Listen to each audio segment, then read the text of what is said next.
Hello friends, it's me നീതീസ് വ്ലോഗിൻ്റെ പുതിയൊരു റെസിപ്പിയിലേക്ക് എല്ലാവർക്കും സ്വാഗതം. അപ്പം നമ്മൾ ഇന്നൊരു വെജിറ്റേറിയൻ കറിയുടെ റെസിപ്പി ആയിട്ടാണ് വന്നിട്ടുള്ളത്. നമുക്ക് ഇറച്ചി മീനും ഒന്നും ഇല്ലെങ്കിലും വയറ് നിറച്ച് ചോറുണ്ണാൻ പറ്റിയ നല്ലൊരു വെണ്ടയ്ക്കാപ്പുളിയുടെ റെസിപ്പി ആയിട്ടാണ് ഞാൻ വന്നിട്ടുള്ളത്. നല്ല ടേസ്റ്റി ആയിട്ടുള്ളൊരു കറിയാണ്. ഈ ഒറ്റ കറി മാത്രം മതി നമുക്ക് വയറ് നിറച്ച് ചോറുണ്ണാനായിട്ട്. അപ്പം നമ്മൾ റെസിപ്പിയിലേക്ക് പോകുന്നതിന് മുന്നേ എല്ലാവരും ലൈക്ക് ബട്ടണിൽ ഒന്ന് ക്ലിക്ക് ചെയ്ത് നമ്മളെ സപ്പോർട്ട് ചെയ്യാനായിട്ട് മറന്നു പോകരുത്. അപ്പോൾ റെസിപ്പി കാണുന്നതിന് വേണ്ടിയിട്ട് നമുക്ക് വീഡിയോയിലേക്ക് പോകാം. ഇത് നമ്മൾ ഇന്ന് തയ്യാറാക്കാനായിട്ട് പോകുന്നത് വെണ്ടയ്ക്ക പുളിങ്കറിയാണ്. അപ്പോൾ അതിന് വേണ്ടിയിട്ട് ഞാനൊരു 15 വെണ്ടയ്ക്കയാണ് എടുത്തിട്ടുള്ളത്. 15 വെണ്ടയ്ക്ക ഈ ഒരു രീതിയിലാണ് കേട്ടോ കട്ട് ചെയ്തെടുത്തിട്ടുള്ളത്. പിന്നെ നമുക്ക് ചെറിയൊരു നെല്ലിക്ക പരുവത്തിൽ കുറച്ച് പുളി വേണം. ഇനി ആ ഒരു പുളി നമുക്ക് കുറച്ച് വെള്ളം ഒഴിച്ചിട്ട്, അപ്പോൾ വെള്ളം ഞാൻ കുറച്ച് ചൂടുവെള്ളം കെറ്റിൽ തിളപ്പിച്ചിട്ട് ചൂടുവെള്ളം ഒഴിച്ചിട്ടാണ് ഇടുന്നത്. കാരണം നമ്മൾ ചൂടുവെള്ളം ഒഴിക്കുമ്പം ആ പുളി പെട്ടെന്ന് തന്നെ നല്ല രീതിയിൽ പുളി ഇറങ്ങും. അങ്ങനെ നോക്കുമ്പോൾ പച്ചവെള്ളത്തിനെക്കാട്ടിൽ കുറച്ചും കൂടി നല്ലത് ഇതേപോലെ ചൂടുവെള്ളമാണ് കേട്ടോ. ചൂടുവെള്ളമാകുമ്പോൾ ഇതുപോലെ പെട്ടെന്ന് തന്നെ നമുക്ക് പുളി ഇറങ്ങാനായിട്ട് സാധിക്കും കേട്ടോ.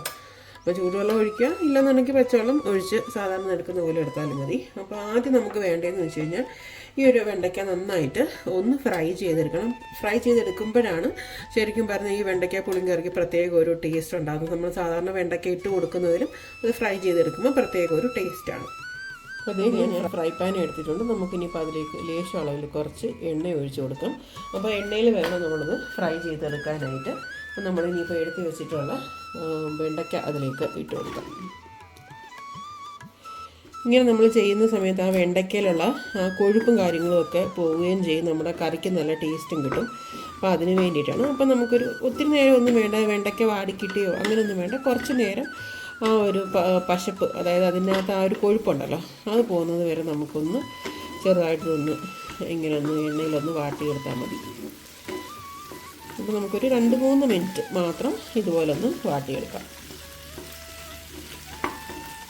ഇത് നമ്മുടെ വെണ്ടയ്ക്ക അത്യാവശ്യം നമ്മളിതിനകത്തൊരു 2 മിനിറ്റ് ഒന്ന് വാട്ടിയെടുത്തിട്ടുണ്ട്. അപ്പോൾ നമുക്ക് ഇതിനെ അങ്ങോട്ട് മാറ്റി വയ്ക്കാം. ഇനി നമ്മൾ കറി തയ്യാറാക്കാനായിട്ട് പോവുകയാണ്. അപ്പോൾ നമുക്ക് വേണ്ടത് ഒരു സവാള ഞാൻ എടുത്തിട്ടുണ്ട്. നിങ്ങളിൽ കുഞ്ഞുള്ളി ആണെന്നുണ്ടെങ്കിൽ കുഞ്ഞുള്ളി എടുക്കുക, അതല്ലെങ്കിൽ കുഞ്ഞുള്ളിയും സവാളയും അങ്ങനെ ഹാഫ് ആയിട്ട് വേണമെങ്കിൽ നമുക്ക് എടുക്കാം. എൻ്റെ കയ്യിൽ കുഞ്ഞുള്ളി ഇല്ലാത്തതുകൊണ്ട് ഞാൻ സവാള മാത്രമേ എടുത്തിട്ടുള്ളൂ. പിന്നെ ഞാനൊരു തക്കാളി എടുത്തിട്ടുണ്ട്. പിന്നെ ഒരു 5 വെളുത്തുള്ളി എടുത്തിട്ടുണ്ട്. ഒരു 5 പച്ചമുളകുമാണ് എടുത്തിട്ടുള്ളത്. അപ്പോൾ നമുക്ക് കറി തയ്യാറാക്കാം.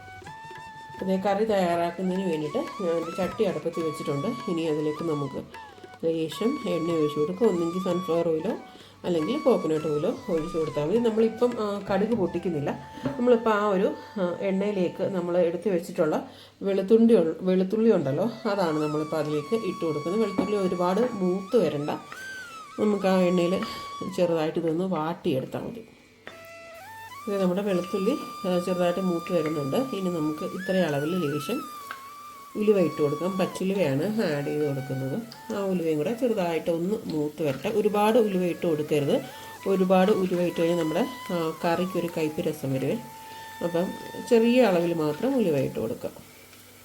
ഇനിയിപ്പം നമ്മൾ എടുത്ത് വെച്ചിട്ടുള്ള സവാളയും തക്കാളിയും പച്ചമുളകും കൂടെ നമ്മൾ ഒന്നിച്ച് ഇതിലേക്ക് ആഡ് ചെയ്ത് കൊടുക്കുവാണേ.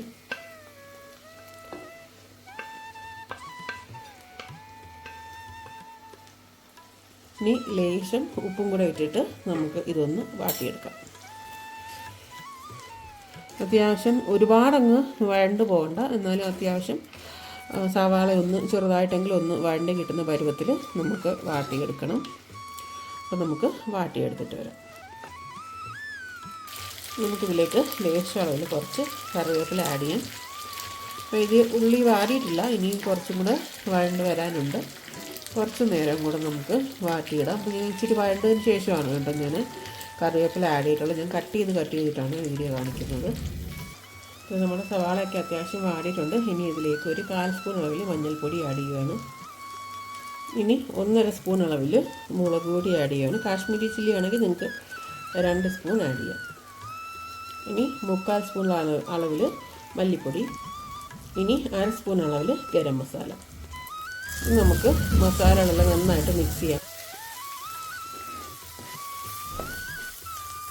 ഇത് നല്ല എണ്ണയിൽ കിടന്ന് നന്നായിട്ട് അതെല്ലാം വഴണ്ടിട്ടുണ്ട്. അപ്പോൾ നമുക്കിനി ഇതിലേക്ക് നമ്മൾ എണ്ണയിൽ നന്നായിട്ട് വഴറ്റി എടുത്ത് വെച്ചിട്ടുള്ള വെണ്ടയ്ക്ക നമുക്കിതിലേക്ക് ആഡ് ചെയ്ത് കൊടുക്കാം.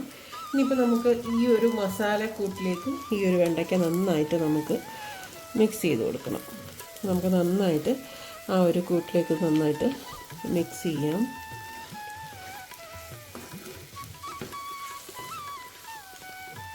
നമുക്കിനി ഇതിലേക്ക് ലേശം അളവിലും കുറച്ച് ചൂടുവെള്ളം ഒഴിക്കാം.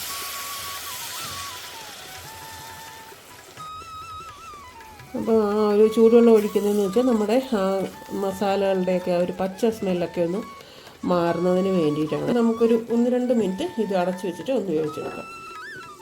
അപ്പം നമ്മളൊരു 1-2 മിനിറ്റ് ഇത് അടച്ചു വെച്ചിട്ട് വേവിച്ചിട്ടുണ്ട്. അപ്പോൾ ഇനിയിപ്പം നമ്മൾ എടുത്ത് വെച്ചിട്ടുള്ള പുളിവെള്ളമുണ്ടല്ലോ, നന്നായിട്ട് ആ പുളി പിഴിഞ്ഞിട്ട് നമുക്ക് ഇതിലേക്ക് ഒഴിച്ചു കൊടുക്കാം. ഇനി നമുക്ക് അതിനോടൊപ്പം കുറച്ച് ചൂടുവെള്ളമാണ് ഞാൻ ഒഴിച്ചു കൊടുക്കുന്നത്. ചൂടുവെള്ളമോ പച്ചവെള്ളം ഏത് വേണമെങ്കിലും ഒഴിക്കാം. നേരത്തെ തിളപ്പിച്ച ചൂടുവെള്ളം ഉള്ളതുകൊണ്ട് ഞാൻ അതിലേക്ക് ഒഴിച്ചു കൊടുത്താണ്. ഇനി നമുക്ക് ഇതിലേക്ക് ആവശ്യത്തിനനുസരിച്ചുള്ള ഉപ്പ് ആഡ് ചെയ്യാം. ഉപ്പൊക്കെ ആഡ് ചെയ്തിട്ട് നമുക്ക് ഈ ഒരു കറി നന്നായിട്ട് എല്ലായിടവും ഉപ്പ് പിടിക്കുന്നതിന് വേണ്ടിയിട്ട് ഒന്ന് മിക്സ് ചെയ്ത് കൊടുക്കാം. മിക്സ് ചെയ്തിട്ടുണ്ട്. അപ്പോൾ നമ്മുടെ കറി ഇനിയിപ്പം അത്യാവശ്യം നന്നായിട്ട് ഇന്ന് വെണ്ടയ്ക്കൊക്കെ ഒന്ന് വെന്ത് വരണം. അതുവരെ നമുക്കൊരു 4-5 മിനിറ്റ് കൂടെ ഒന്ന് അടച്ചു വെച്ചിട്ട് വേവിച്ചെടുക്കാം. അപ്പോൾ നമ്മൾ അടച്ചു വെച്ചിട്ട് ഒരു 5-6 മിനിറ്റ് ഇപ്പോൾ ഇത് വേവിച്ച് എടുത്തിട്ടുണ്ട്. ഇതിപ്പോൾ നമ്മുടെ വെണ്ടയ്ക്കയും കാര്യങ്ങളൊക്കെ ഈ ഒരു സമയത്ത് വെന്തിട്ടുണ്ട്. അപ്പോൾ നമ്മൾ ഈ ഒരു കറി ഇപ്പോൾ ഒരു ഇച്ചിരി എരിയും പുളിയൊക്കെ ആയിട്ടുള്ളൊരു കറിയാണ് ഈ വെണ്ടയ്ക്ക പുളിക്കറി എന്ന് പറയുന്നത്. അപ്പോൾ നമുക്ക് ഇതിനകത്ത് ഇച്ചിരി ടേസ്റ്റ് കൂട്ടാൻ വേണ്ടി ഒരു ഐറ്റം കൂടെ നമുക്ക് ചേർത്ത് കൊടുക്കാം. ഇത് കണ്ടോ, ശർക്കരയാണ്. ശർക്കര പൊടിച്ചത് ഒരു 1/4 സ്പൂൺ അളവിൽ നമുക്ക് കുറച്ച് ശർക്കര ഇട്ട് കൊടുക്കാം. ഇപ്പം നമ്മൾ ഇഞ്ചിക്കറിയൊക്കെ വെക്കുമ്പം എരിയുടെ പുളിയുടെയും കൂടെയൊക്കെ ഒരിച്ചിരി മധുരം കൂടെയൊക്കെ വരുമ്പം നല്ലൊരു ടേസ്റ്റ് അല്ലേ. അതേപോലെ തന്നെ ഒരു നല്ല ടേസ്റ്റാണ് ഈ ഒരു കറിയിൽ നമുക്ക് കുറച്ച് ശർക്കര ചേർക്കുകയാണെങ്കിൽ. അത് ഓപ്ഷണലാണ്, നിങ്ങൾക്ക് താല്പര്യം ഉണ്ടെന്നുണ്ടെങ്കിൽ ചേർത്താൽ മതി. പക്ഷേ ശർക്കര ചേർക്കുമ്പോൾ ഒരു പ്രത്യേക ടേസ്റ്റാണ് കേട്ടോ ഈ ഒരു കറിക്ക്. അപ്പോൾ നമുക്ക് ശർക്കരയും കൂടെ ഒക്കെ ചേർത്തിട്ട് നമുക്കിതൊന്ന് മിക്സ് ചെയ്ത് കൊടുക്കാം. ഇനിയിപ്പം അത്യാവശ്യം ഇത് വെന്തിട്ടുണ്ട്. അപ്പോൾ ഇനിയിപ്പോൾ ഇത് വേവിക്കേണ്ട ആവശ്യമൊന്നുമില്ല. അപ്പോൾ ഞാനതിൻ്റെ ആ ഒരു എരിയും പുളിയും മധുരവും ഒക്കെ ഒന്ന് ബാലൻസ് ആയിട്ടുണ്ടോ എന്ന് നോക്കട്ടെ. അടിപൊളി ടേസ്റ്റ് ആയിട്ടുള്ളൊരു കറിയാണ് കേട്ടോ ഇത്. അപ്പോൾ എല്ലാവരും ഇത് ട്രൈ ചെയ്ത് നോക്കണം. ഞാനിപ്പം നമ്മൾ ആദ്യം ഇതിനകത്ത് കടുക് നമ്മൾ താളിച്ചിട്ടുണ്ടായിരുന്നല്ലോ, എണ്ണ ഒഴിച്ചല്ലേ വേവിച്ചു. അപ്പോൾ നമുക്കിനി കടുക് താളിക്കണം. അതിന് മുന്നേ ഞാൻ ഈ ഒരു കറിയുടെ ആ ഒരു കൺസിസ്റ്റൻസി നിങ്ങളെ കാണിച്ചു തരാം. ഇത് ചെയ്തുകൊണ്ടോ, ഈ ഒരു കൺസിസ്റ്റൻസി ആവുന്ന സമയത്ത് നമ്മൾ നിർത്തി കൊടുക്കണം കേട്ടോ. ഒരുപാടങ്ങ് ലൂസാക്കി പോകാനായിട്ട് പാടില്ല. ഈ ഒരു പരുവത്തിൽ വേണം നിർത്തി കൊടുക്കാനായിട്ട്. അത് ഞാൻ ഗ്യാസ് സ്വിച്ച് ഓഫ് ചെയ്ത് കൊടുക്കണം. അപ്പോൾ നമുക്കിനിപ്പോൾ കടുക് താളിക്കാനായിട്ട് കടുക് താളിക്കാം. അപ്പോൾ നമുക്ക് താളിച്ച കടുക് നമുക്ക് ഇതിലേക്ക് ഇട്ട് കൊടുക്കാം. അപ്പോൾ ഈ ഒരു റെസിപ്പി എല്ലാവർക്കും ഇഷ്ടപ്പെട്ടിട്ടുണ്ടെന്ന് ഞാൻ വിചാരിക്കുന്നു. എല്ലാവരും ട്രൈ ചെയ്ത് നോക്കുക. നമുക്ക് ഇപ്പം ഇറച്ചിയോ മീനോ ഒന്നും ഇല്ലെന്നുണ്ടെങ്കിൽ തന്നെ ഈ ഒരു കറി വെച്ചിട്ട് തന്നെ മാത്രമായിട്ട് നമുക്ക് ചോറ് കഴിക്കാം. നല്ല ടേസ്റ്റ് ആയിട്ടുള്ളൊരു വെണ്ടയ്ക്ക പുളിങ്കറിയാണ് നമ്മളിന്ന് തയ്യാറാക്കി എടുത്തിട്ടുള്ളത്. ഇപ്പോൾ ഈ ഒരു റെസിപ്പി എല്ലാവർക്കും ഇഷ്ടപ്പെടണമെന്ന് ഞാൻ വിചാരിക്കുന്നു. ഇഷ്ടപ്പെടുവാണെങ്കിലും നമ്മുടെ ചാനൽ ആദ്യമായിട്ടാണ് കാണുന്നതെങ്കിൽ എല്ലാവരും നമ്മുടെ ചാനൽ ഒന്ന് സബ്സ്ക്രൈബ് ചെയ്ത് സപ്പോർട്ട് ചെയ്യാനായിട്ട് മറന്നു പോകരുത്. അപ്പം നിങ്ങളുടെയൊക്കെ സപ്പോർട്ട് നമുക്ക് ആവശ്യമാണ്. അതുപോലെ ലൈക്ക് ബട്ടണിലൊക്കെ ഒന്ന് ക്ലിക്ക് ചെയ്ത് നമ്മളെ സപ്പോർട്ട് ചെയ്യുക. അപ്പോൾ ഇനിയും നല്ല നല്ല റെസിപ്പീസുമായിട്ട് ഞാൻ നിങ്ങളുടെ മുന്നിൽ വരുന്നതായിരിക്കും. അതുവരെ എല്ലാവരും സുഖമായിട്ടിരിക്കുക, സന്തോഷമായിട്ടിരിക്കുക. അപ്പോൾ പുതിയൊരു റെസിപ്പിയായിട്ട് കാണുന്നത് വരെ എല്ലാവർക്കും താങ്ക് യു ഫോർ വാച്ചിങ്.